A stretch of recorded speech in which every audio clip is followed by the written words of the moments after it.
Welcome back to another technical deep dive here in the debug zone.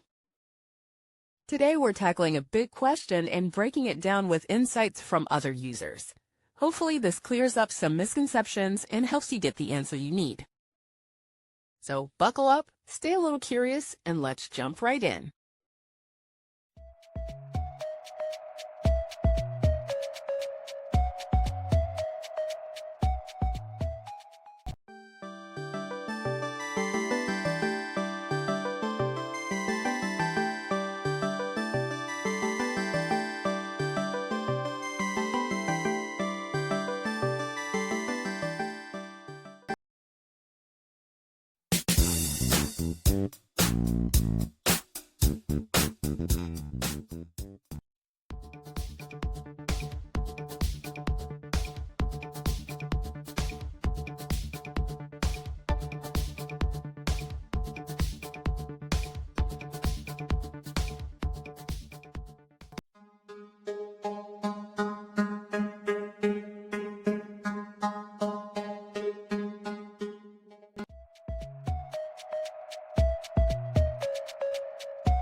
And that's a wrap.